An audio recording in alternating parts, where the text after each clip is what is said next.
दोस्तों आइए जानते हैं कि कैसे the big bang theory Quran की सच्ची किताब होने की एक निशानी है। आइए जानेंगे पहले बिग बैंग के बारे में कि ये क्या है और रिसर्चर्स के थ्रू ये थ्योरी कैसे एस्टेब्लिश्ड हुई।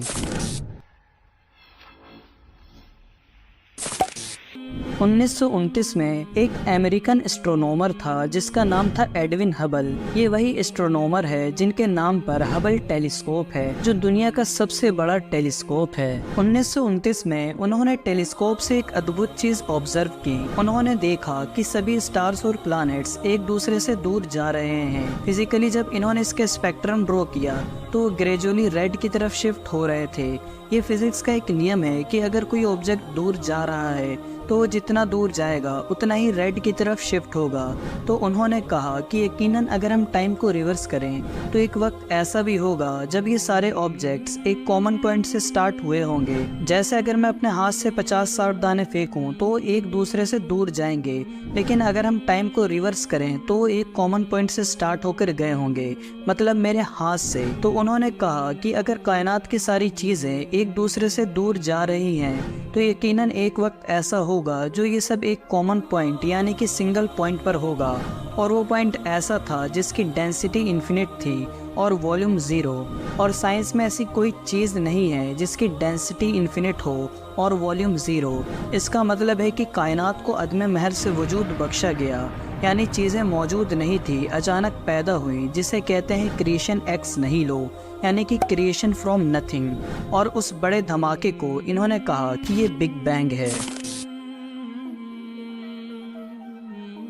एल्बर्ट आइंस्टाइन एक बड़े साइंटिस्ट थे। उन्होंने स्पेस टाइम और ग्रेविटी के बीच के कनेक्शन को समझा। जब उन्होंने अपनी थ्योरी ऑफ जनरल रिलेटिविटी दी तो उन्होंने बताया कि मैसिव ऑब्जेक्ट्स जैसे कि प्लैनेट्स या स्टार्स ग्रेविटेशनल अट्रैक्शन की वजह से स्पेस टाइम में एक तरह का बैंड क्रिएट करते हैं। फिर जब एडविन हबल ने 1929 में टेलीस्कोप के जरिए ये ऑब्जर्व किया कि इस यूनिवर्स में जितनी भी चीजें हैं वो सब दूर जा रही हैं, यानी रेड शिफ्ट हो रही हैं, तो इससे उन्होंने कहा कि ये यूनिवर्स एक्सपैंड हो रहा है, यानी कि ये यूनिवर्स फैल रहा है। एल्बर्ट आइंस्टाइन इनिशियली सोचते थे कि यूनिवर्स स्टैटिक है, लेकिन जब हबल के ऑब्जर्वेशंस कंफर्म हुए तब उन्होंने अपनी गलती मानी और एक्सेप्ट किया कि यूनिवर्स एक्सपैंड हो रहा है। इस डिस्कवरी ने मॉडर्न कॉस्मोलॉजी को शेप दिया और आज हमारे पास बिग बैंग थ्योरी है, जिसकी वजह से ये प्रूव हुआ कि यूनिवर्स की एक समय पर शुरुआत हुई थी और तब से ये यूनिवर्स एक्सपैंड हो रहा है। तो जब ये दो चीज़ें सामने आई, बिग बैंग और एक्सपैंडिंग यूनिवर्स,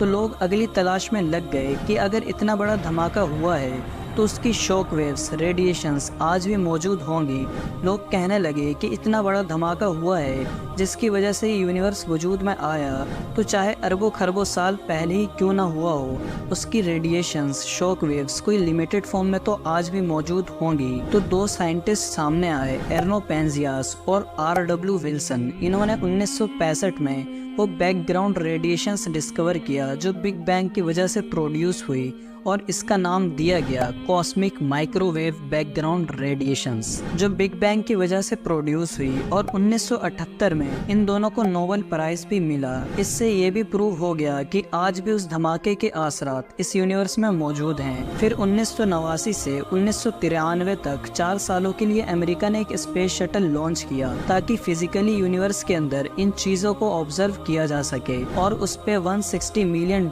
खर्च किया। फिर अमेरिका ने ये एस्टेब्लिश्ड कर दिया कि बिग बैंग हुई थी और साइंस की एक बड़ी थ्योरी एस्टेब्लिश्ड हो गई और आज ये फैक्ट है। आइए जानते हैं कि कुरान इस बारे में क्या कहता है। तो कुरान सूरह नंबर 21 आयत नंबर 30, जहां अल्लाह ताला फरमाता है, अवलम यरल लज़ीन कफ़रू अन्नस समावाति वल अर्द कानता रत्कन फफतकनाहुमा, जिसका मतलब है कि क्या काफिरों ने नहीं देखा कि आसमान और ज़मीन आपस में मिले हुए थे, हमने इन्हें फाड़कर जुदा किया। मतलब इसका ये है कि क्या काफिरों ने नहीं जाना, मतलब उनके इल्म में ये बात नहीं आई कि सारे आसमान और ज़मीन आपस में मिले हुए थे और अल्लाह ताला ने इन्हें फाड़कर अलग किया, यानी कि एक दूसरे से जुदा किया। और यही चीज़ तो बिग बैंग से भी एस्टेब्लिश्ड हुई कि यूनिवर्स में हर चीज़ दूर जा रही है। तो टाइम को रिवर्स किया जाए तो ज़रूर एक वक्त ऐसा होगा जब ये सब चीज़ें एक जगह मिली हुई होंगी और एक बड़ा धमाका हुआ होगा जिससे सब चीजें एक दूसरे से अलग हुई और यूनिवर्स की एग्जिस्टेंस हुई, यानी कि